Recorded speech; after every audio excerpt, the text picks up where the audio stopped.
Shalom, Bapak Ibu Saudara, Jemaat Abba Love Home yang dikasihi Tuhan. Dan mungkin kalau ada Bapak Ibu Saudara juga yang belum berjemaat, tapi sudah mendengarkan video ini, saya ucapkan Shalom, salam damai sejahtera dari Tuhan kita, Yesus Kristus. Sesuai anjuran dari pemerintah kita bahwa untuk tanggal 22 dan 29 Maret ini, sebaiknya tidak diadakan ibadah besar, acara kumpul orang banyak, sehingga kami mengambil keputusan untuk setiap jemaat yang dikasihi Tuhan untuk tetap beribadah di rumah-rumah. Dan kalaupun ada Bapak Ibu Saudara yang tetap mau berkomsel, silahkan. Kalau saudara juga tidak kumpul di komsel, saudara bisa berkomsel dengan cara menggunakan teknologi yang ada. Saudara bisa menggunakan teknologi, tetap berkumpul bersama, sharing firman Tuhan, untuk saling menguatkan di momen-momen yang seperti ini. Karena ini adalah momen yang tidak mudah dengan adanya virus ini, yang sudah menjangkau cukup banyak negara, 170-an negara. Tapi saya percaya kita umat Tuhan yang dikasih oleh Tuhan adalah perlindungannya. Sebagaimana saya sampaikan sewaktu kita ibadah yang terakhir di tanggal 15, bahwa pegangan kita adalah Mazmur 91.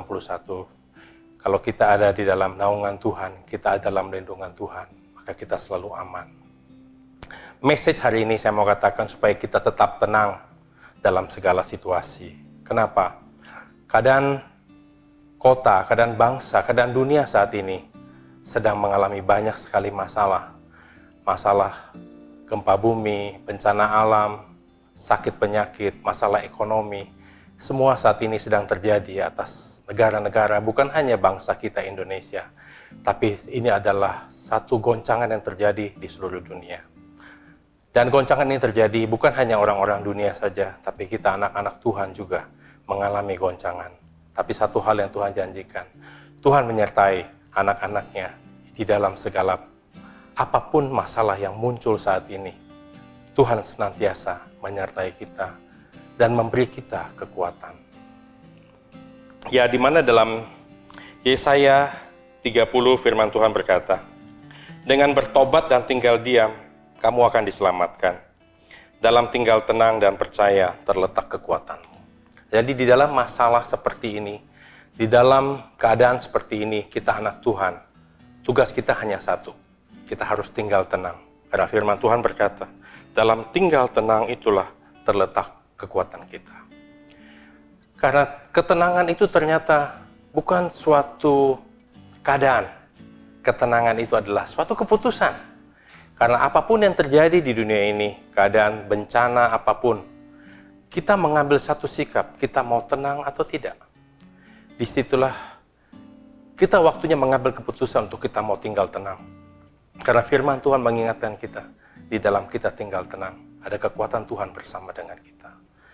Bapak Ibu Saudara yang dikasihi Tuhan, seringkali kita kalah dengan masalah.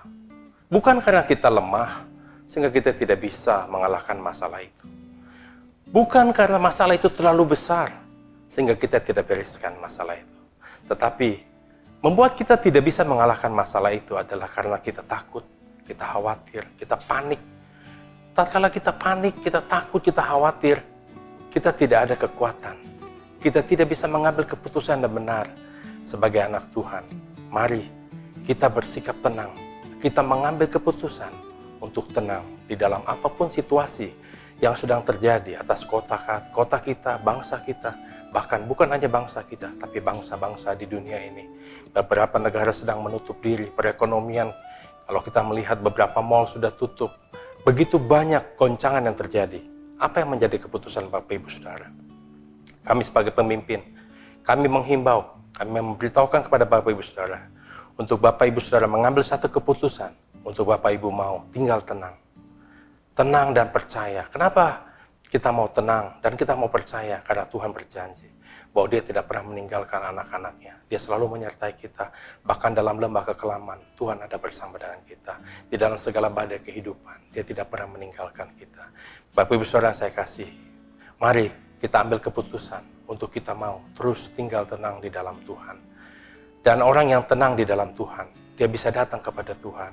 Dia menyampaikan isi hatinya kepada Tuhan. Dan juga yang paling pasti, dia bisa mendengarkan suara Tuhan. Apa yang Tuhan mau kita kerjakan dalam hidup ini. 1 Petrus 4 ayatnya yang ke-7 berkata, kesudahan segala sesuatu sudah dekat. Karena itu kuasailah dirimu dan jadilah tenang. Kenapa kita tenang? Supaya kamu dapat berdoa. Baik Ibu Saudara, terlalu banyak video-video, terlalu banyak berita-berita yang kita terima, yang belum tentu benar berita itu. Berita yang membuat kita takut. Saudara, saya mau katakan, kalau ada berita-berita demikian, tolong tidak usah di-forward. Berita itu tidak usah direnungkan. Tapi Bapak Ibu Saudara, ambil kesempatan ini untuk renungkan firman Tuhan siang dan malam. Ambil waktu ini untuk saudara membaca firman Tuhan. Saudara kuatkan diri saudara. Saudara baca Mazmur 91. Saudara gunakan, karena itulah janji Tuhan dalam hidup kita. Dan di sini dikatakan di penutup, saya mau katakan 1 Petrus 4 ayat ke-7, bahwa kita harus menguasai diri kita. Jangan ikut-ikutan emosi, jangan ikut-ikutan hal-hal yang tidak perlu, tapi kuasai diri kita dan jadilah tenang.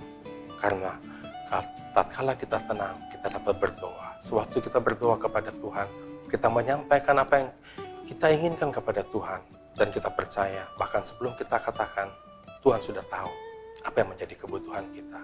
Mari kita cari suara Tuhan.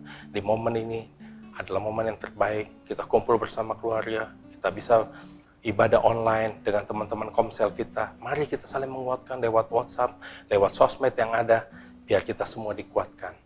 Terima kasih. Tuhan Yesus memberkati kita semua.